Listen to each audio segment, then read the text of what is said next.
Yeah, like I'm just moving around. My controller's like fucking Yeah. jumping out of my hands. Yeah. The controller is controlling you. It's taking you places you don't want to go. Speaking of places we want to go, gonna have winners finals coming up. FX hamyojo versus Mouf. FX lit hamyojo versus Mouf. But if you say so.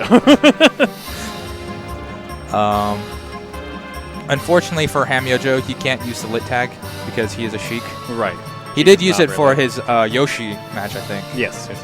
He actually had a pink Yoshi to match his fabulous... the fabulous pink headband thing. I don't even know what those are called. It's a visor, right? I think visor is the correct term. Yeah. Because golfers love using it. Yeah, right? yeah. Also, I don't know if you guys knew this, but middle-aged Asian women love visors as well. Really? Yeah. I didn't know that. Yeah, they love visors, man. Also weird, like, old farming ladies in Korea love visors, too. Okay. So. Which I guess makes sense. You can be out in the fields all day. Yeah. But it still frees up your hair, you know? Yeah. Because if as a person with long hair, if you get your hair caught up in the hat, it's not very comfortable. It messes up your hair, and it's super hot. Yeah. You get hat hair. So the freedom it affords middle-aged Asian ladies, they love it. Ooh, that was like a weird phantom hit with the down smash. Well, I think he hit a needle, actually. Oh, okay. All right, that makes sense. Yeah, those needles still do actually have hurt boxes when they're sticking them to the ground, strangely enough. And this is actually a matchup we see a lot at London at Melee. Mouf versus hamyojo. Yep. This is so Mouf actually got like the first like 5 sets or something against hamyojo. Okay. And then hamyojo kind of figured him out, and there was a while where hamyojo was getting a lot of the matches, and now it's actually pretty close. Mouf has definitely brought it back. He's maybe he got a little complacent after he got all those early wins against hamyojo, but now this is one of the entertaining sets to watch. You know? Yeah, both kind of rising players. hamyojo definitely gotten a lot better the past like 5-6 months. There's a lot of back and forth when they play. Mouf got a pretty solid lead now, though. Yeah. So this down throw might be the end. Yep, that forward air will seal the stock. I think those pummels were actually just necessary enough to make it so he didn't land on the platform. Yeah, maybe. And that was actually a really cool turnip play by Mouf. Throws a turnip in the air so that when he throws him, hamyojo just ends up right back in his face. Ooh, good up B. Actually catches Mouf with the very small hitbox of it. Lets him recover back safely. Scary positioning though. Mouf, good read on the shield. Yeah, but Peach has super short arms, so doesn't quite work out. And you guys missed it, but Zethlon actually had a sick like cover on the mic, so you guys didn't get destroyed by that sneeze. Yeah, I do try. Good stuff, Zethlon. Top tier commentary strats. The tech. Yeah. Actually, Mouf hasn't been pulling too many turnips, but when it does come out, he's doing a really good job of using them to manipulate neutral game. Not necessarily like just throwing them out, but he's throwing them out in ways that hamyojo either has to decide to get hit by the turnip or like have to stay in shield against aerials and stuff like that. Yeah. So really smart stuff by Mouf, taking full advantage of how good those turnips are. Yeah, Peach's not incredibly good at approaching, but whenever she does actually get you into shield and like able to block those float cancel aerials. Other characters in the game don't get to have aerials that are plus on block. The game isn't really designed to handle it. Yeah, that's not what Sakurai had in mind when he invented shield. Not at all. But it does happen. Oh, that float definitely might be good. enough. Oh no, a little bit too close. For our Mouf be finishing the stock. And that was actually a really good float height by Mouf, just above shield grab range. That's something that I'm sure a lot of like higher level Peaches get used to, because it's easy to like reflexively shield grab, and if you're just above that, then you can punish that. Punish that shield grab. Just drop whatever aerial you want. Yeah. Oh, clanging the down smash with that F tilt. Okay, I like the early up B, flipping him out of the spacing. Kind of calling out where hamyojo's going to be.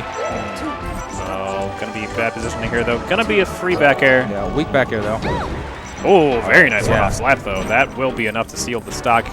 hamyojo recognizing that, just going to sit on stage, charge up the full needles. Yeah, recognizing that he doesn't have to go follow Mouf off stage. Only bad things can come from that at that point. So. Okay, good job jumping out of the jab down smash, getting clipped afterwards. it looked like Mouf somehow ducked underneath the fair height that hamyojo was expecting. It might have been actually like the end of the down smash kept him low. Possibly. Yeah.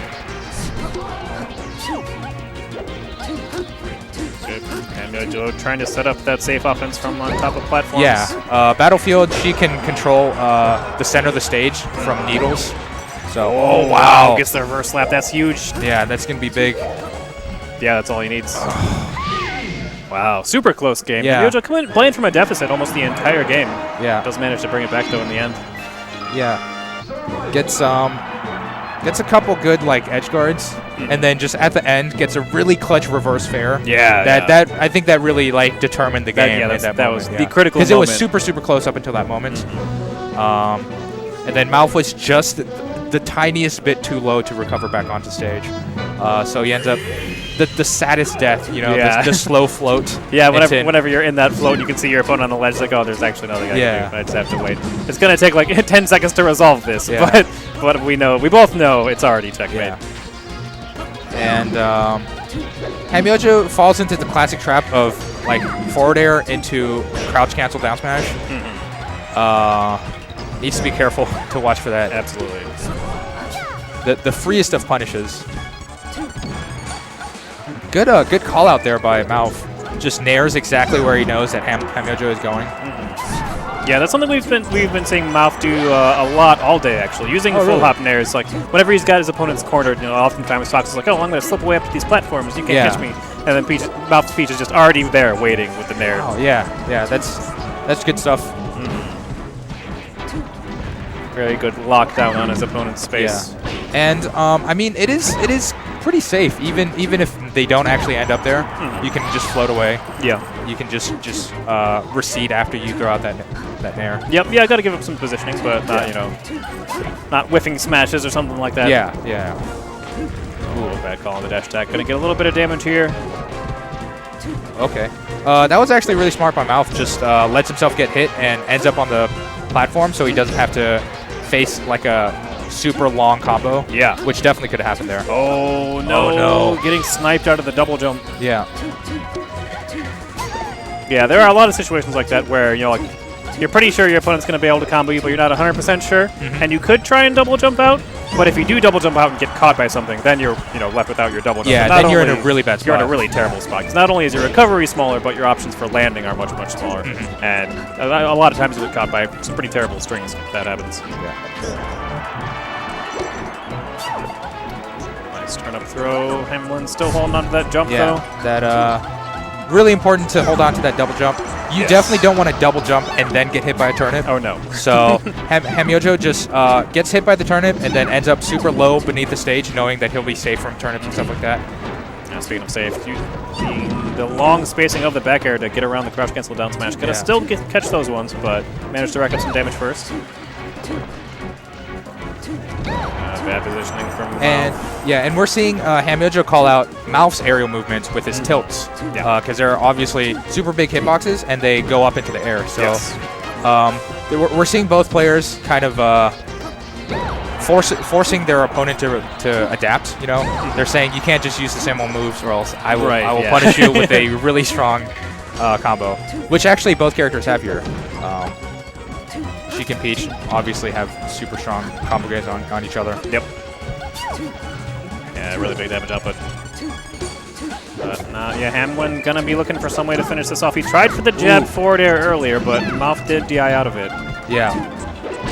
Oh no, a little bit off in the spacing for the forward air, but does manage to fall with that one. Mouf a little bit too far away for that neutral air to beat it. So I think Mouf tried to follow up with an up air, and he was a little bit too slow, and he should have recognized at that point that the combo was over. Probably. But he gets a little bit overzealous, and he gets punished for it. Yeah, at a lot of percents it would be okay to try to go for the nair trade there, just because, you know, Peach wins basically any trade ever just by virtue of her being a sturdier character. But since even that's a high percent. And that forward air sealing his stock, not the best. Yeah. Scrambling. Scary. Mouf looked like he kind of just elected to accept that he was going to get hit. Yeah. And he just wants to get back to stage. Survive. Because he was at a pretty scary spot to be in, especially because Sheik is so good at edge guarding. Just taking that extra percent and getting back to stage is definitely worth it. Yeah, especially as a character like Peach, who's This is a fairly durable character. Yeah, definitely can survive past normal percents. And we're seeing Mouf actually crouch cancel at like 130%. 134, yeah. So full crouch canceling is very hard to dislodge. But I mean, good recognition by Mouf. It's easy to see 130% and say, oh, I can't crouch cancel anymore. But if they're going for weak hits like jabs, obviously, you can still do that. Yeah, like Sheik F tilt probably as well, given these percents. Ooh, wow. This might be it for there. Should be the end. And So, hamyojo takes it. Yeah. Really close games. Yeah. And hamyojo looked like he... So Mouf was giving hamyojo a lot of space off of ledge. He was kind of retreating back to center stage and just accepting stage control. And hamyojo actually just calls that out, rolls onto stage, and grabs. Yeah. Which is super, super brave because roll obviously is kind of a pretty slow... reactable. Yeah. And then the grab is also obviously like... After you roll and then grabbing, that takes a long time. But, I actually just saw the replay of it. I think it was actually a call out on the turnip pull. Oh, on okay. Because like he expected him to do, I guess, a slower get up. Yeah. And you like try to jock for position, but instead he was like, "Oh, I'm in your face," and the Mouf was like, "Oh no, you're not supposed to be here. Yeah. Defend." Yeah. So I'm gonna scoop you up. Yeah. So smart stuff by Hamlin. On the last stock, he just kind of punishes Mouf for how he's been playing. Because Mouf was giving Hamlin a lot of space on the ledge, and so hamyojo just takes full advantage of that. Definitely a good recognition of that. And he kind of holds that as his trump card, right? Like, if you do that on the second stock, it's not as impactful. Exactly, yeah. But if you do it on the last stock, that is something that, like, Dakpo has talked about a lot, how, like, if you've got to read that opponent, and you'd see this a lot in the Brawl days, like, especially like Ally Snake.